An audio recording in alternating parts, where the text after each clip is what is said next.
Right now, we are just outside the National Assembly building in Yerevan, Armenia. And today we're going to be having a candid interview with a member of parliament, Nora Zoribian, who is a part of the Prosperous Armenia Party, which is the leading opposition party in the parliament. And I think you're going to learn a lot here today, just as I am, and it's going to be very interesting to get her opinions on the situation here in Armenia and what has been going on in the Republic of Artsakh with the war between Armenia and Azerbaijan. So stick with me here. We're going to have a lot of information coming. Make sure you like this video. Hit that like button. Subscribe to my channel. And remember, I'm an independent crowd-funded journalist. So you're going to get all of the information uncut here, and no one's going to tell me what to bring you. I'm going to be showing you the facts as I get it, as always. So we're going to head in and get these important facts, and you can help me show the world by sharing this video across all social media. Я генеральный секретарь самой большой оппозиционной партии Армении «Процветающая Армения». Я председатель комиссии парламента Армении по правам человека. Я еще могу сказать, что 10 лет я была председателем комиссии по вопросам европейской интеграции нашего парламента. Сейчас я возглавляю комиссию по правам человека. И еще я уже 13 лет депутат Совета Европы. Я представляю армянскую делегацию в Совете Европы. Можно ли сказать несколько слов за твою партию? Да, «Процветающая Армения» – самая большая оппозиционная партия. Вы знаете, что председателем «Процветающей Армении» является Гагик Царукян. В последнее время, уже несколько месяцев, он и наша партия преследуется властями Армении и самим Никол Пашиняном за то, что мы говорим, что эта власть и премьер должны уйти. Было первое выступление 5 июня Гагика Царукяна в Совете нашей партии, когда он сказал, что эта власть уже не идеоспособна, эта власть должна уйти. После этого они начали фальсификации, они начали липовые политические якобы дела против Гагика Царукяна и против наших очень многих членов партии. На почти месяц задержали Гагика Царукяна по очень смешным обвинениям. Сейчас, уже несколько дней назад, Совет Национального собрания большинством голосов, мы были против, а представители власти были за, отправили в Конституционный суд запрос, чтобы лишить Гагика Царукяна депутатского мандата. Это политическое преследование. Я могу сказать, что я как депутат, который работает в очень многих международных организациях, уже сообщила об этом международным всем организациям. «Процветающая Армения» уже долгие годы полноценный член Альянса европейских реформистов и консерваторов.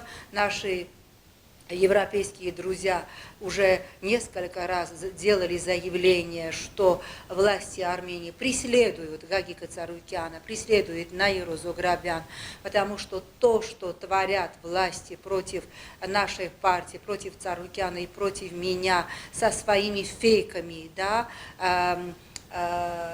оскорбляя мою семью, оскорбляя мою дочь, моих родителей, оскорбляя семьи всех моих коллег, это вон выходящее. И поэтому я только что сделала заявление, что я начинаю нюрнбергский процесс против фейков Никола Пашиняна, которые координируют очень такие известные депутаты и разные представители власти в составе правительства Никола Пашиняна. Послезавтра Лачин район Арцах. Да, послезавтра Никол Пашинян сдаст Лачин без единого выстрела. Мы потеряли 73% территории Арцаха. за авантюру Никола Пашиняна погибло почти 5000 наших сыновей. До 1 декабря последний отрывок Арцаха, который подписал Никол Пашинян, мы сдадим Азербайджану, к сожалению. Сдадим без единого выстрела, как сдали без единого выстрела Келбаджар. К сожалению. На этот документ, который Да. он и президент России и Азербайджан Да. писали, что, когда я читаю это, что очень интересно за меня, потому что я был в Арцах, когда война Да. и Да. только был. Это сказал Беженец, можно ехать обратно дома. И как я понимаю, как я читать там, это невозможно. Вы совершенно правы. Во-первых, я хотела бы напомнить, что когда Никол Пашинян стал премьер-министром Армении, он заявил на площади Свободы: нету сейчас никакого решения насчет Арцаха, но я вам всем обещаю, если будет какое-то предложение, какое-то решение насчет Арцаха, я приду, стану здесь, на площади Свободы, и своему народу скажу: вот, меня предложили вот это, и мы с вами будем обсуждать, соглашаемся мы на эти предложения или нет. И народ верил ему. Я не верила, потому что я как бывший журналист, как политический обозреватель газеты «Хайкакан Жаманак», который руководил Никол Пашинян, я 10 лет работала с ним, я бывший журналист, политический обозреватель оппозиционной газеты, где был редактором Никол Пашинян. Хайкакан Жаманяк, армянское время.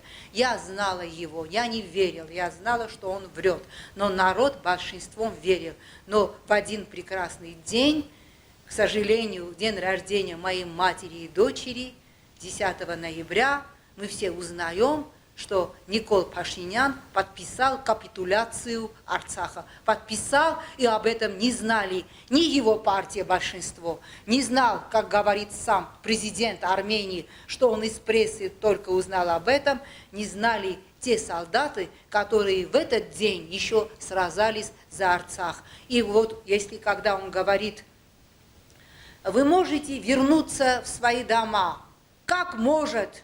Мы видим, какие варварства делает против наших солдатов Азербайджан и Турция. Я, как председатель комиссии, каждый день вижу эти видеокадры, как обезглавляют наших сыновей, как изгумляются над нашими военнопленными. Как можно после этого... Я вчера обратилась к генеральному секретарю ООН.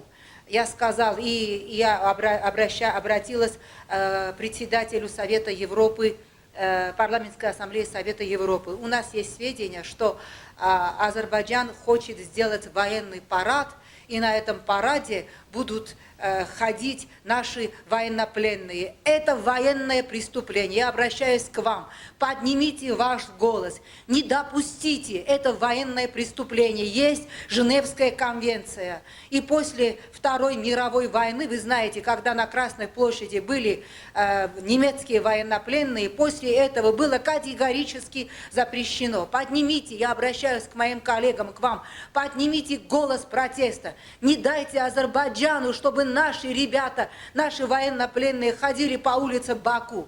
Этого не надо допустить. Я написала во все международные организации. И после этого Пашинян говорит: возвращайтесь в свои дома.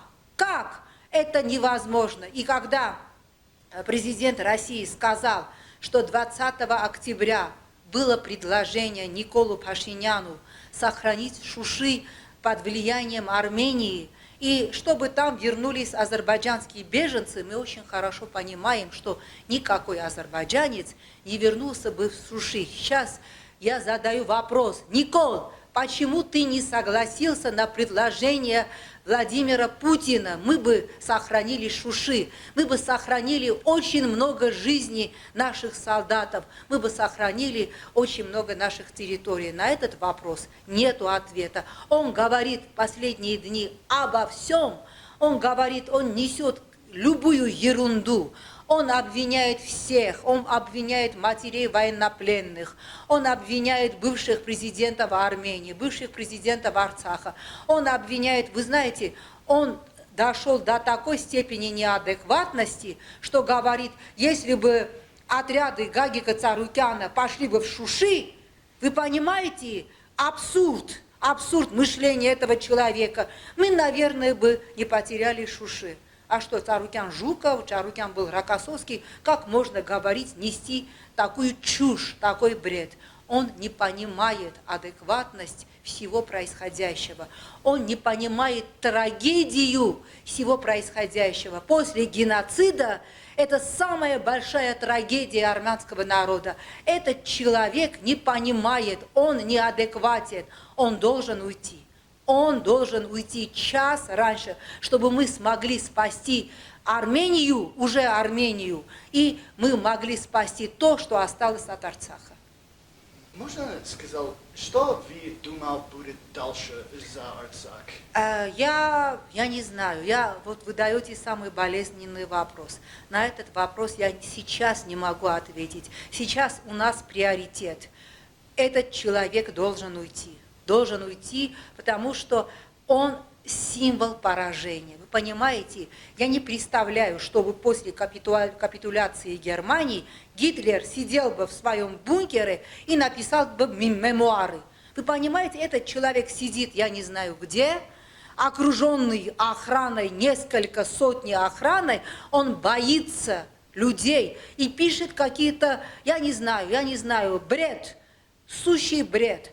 Он должен уйти. Сейчас приоритет наш приоритет вернуть наших военнопленных, потому что я знаю, я работала с военнопленными как председатель 10 лет Европейской комиссии и как сейчас председатель комиссии по правам человека. Я знаю, на что способен Азербайджан. Я знаю, как они пытают наших детей. Вы, наверное, видели эти видеокадры. Я молюсь, чтобы день раньше мы смогли вернуть наших детей обратно. Я сейчас не буду открывать кавычки, но я сейчас работаю с очень влиятельными армянами диаспоры и в Москве, и в Европе, чтобы хотя бы через этих людей, через их влиятельные связи мы могли бы вернуть наших детей. Сегодня я письмом обратилась к Ким Кардашьян, потому что у нее очень большие связи, хотя бы, чтобы все, ко всем влиятельным армянам диаспоры, чтобы все они задействовали свои связи, свое влияние, свои ресурсы, чтобы вернуть наших детей.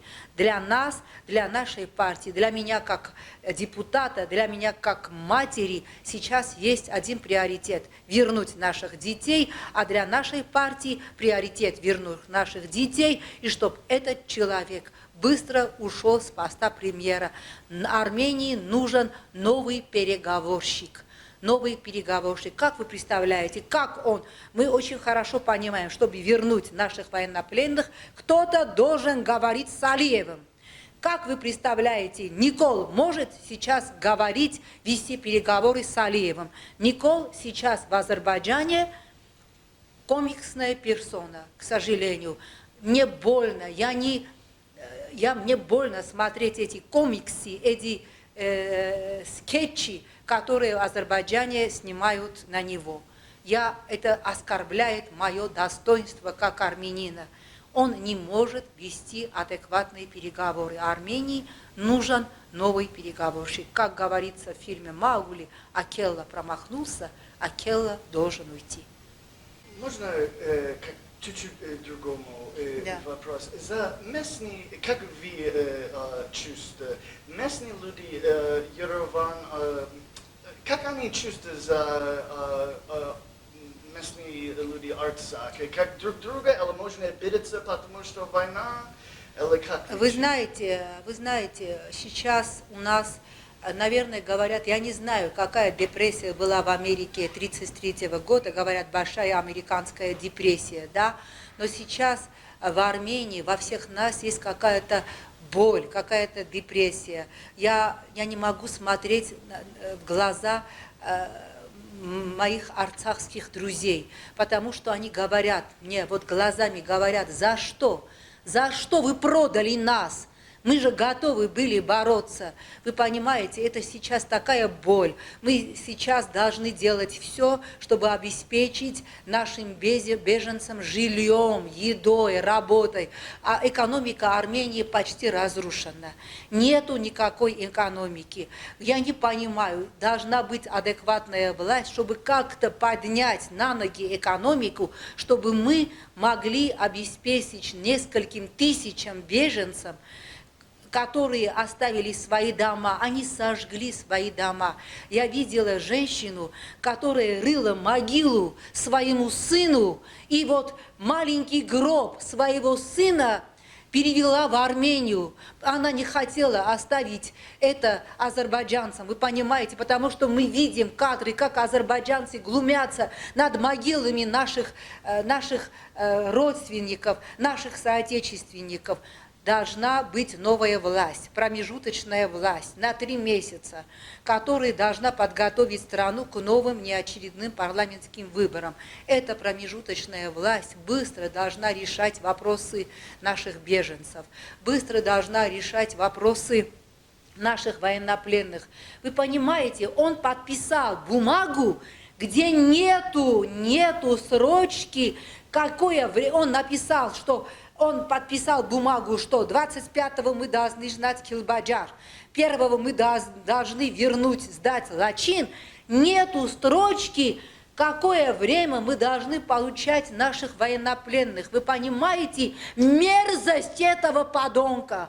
Мерзость этого подонка. А в этой бумаге первым строком должно было написать не быстро, день назад вернуть наших военнопленных. Никакого срока чтобы вернуть, какое время мы должны вернуть наших военнопленных, трупы наших солдатов, нету в этой бумаге, которую подписали 3 стороны. К сожалению, нету. Если нету больше...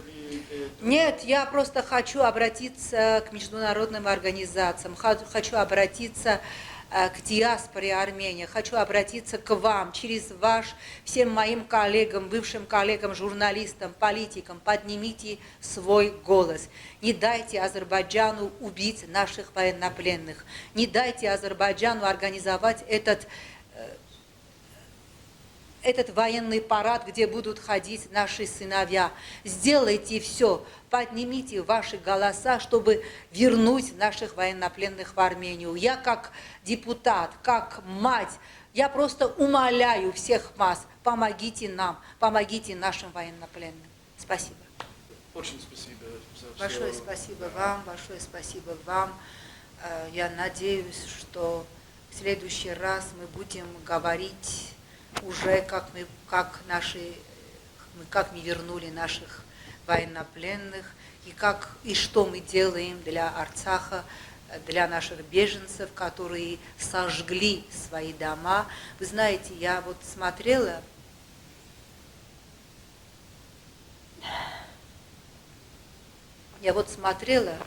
как отец сжигает свой дом, в Адруте сжигает свой дом, который он построил, чтобы не оставить свой дом азербайджанцу.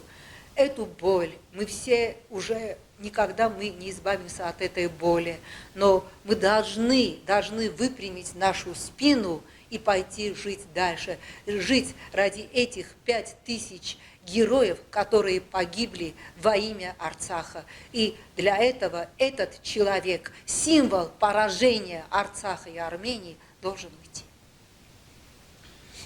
Я знаю, мы уже чуть-чуть трошь на это. Just зачистить, so люди, все мир знают. Что вы думаете, если армянский человек ставать на этот район, Килбаджар, Лачин, Да. Если они не ходят, они дома. Нет, это невозможно. Это невозможно. Вы знаете, Азербайджан – это страна Рамил Сафаровов, который зарубил топором спящего армянского офицера. А я издала маленькую книгу несколько лет назад, маленькую брошюру, называется «Арменофобия». Если я сейчас найду, там посмотри, Виолетта, я передам последний экземпляр. Вы знаете, если омбудсмен Азербайджана Сулейманова говорит, Рамил Сафаров должен быть образом, патриотическим образом, прототипом для каждого азербайджанца, вы знаете, арменофобия, вот мы видели вот в детских яслях Азербайджана, дети говорили, спрашивали армянского ребенка, кто для тебя враг, он говорил, я не знаю, какой-то киношный герой. А спрашивали азербайджанского ребенка, кто для тебя враг, 3-летний ребенок говорил армянин. Невозможно, абсолютно невозможно представить себе, что возможно возвращение наших беженцев, территории уже подконтрольными Азербайджана. Те территории, которые сдал Никол Пашинян. And this is the type of information that needs to be getting out to the world. We have seen time in and time again that the mainstream media does not show everything they can because they go off of their narrative. Well, I'm going to continue to show you what I can. Every angle of this developing situation here in Armenia and the Republic of Artsakh is going to be gone to you from my channel, and I'm going to be showing you what it's really like here as I see it with my own eyes, with no special edits to show you one side or the other, no narrative going through, but just the facts. So you could see the emotion that this member of parliament gives to her people and how much she cares. And we're going to be doing our best to show you all of the sides. As I said, and also she said, she's part of one of the oppositions in the parliament to the current ruling party.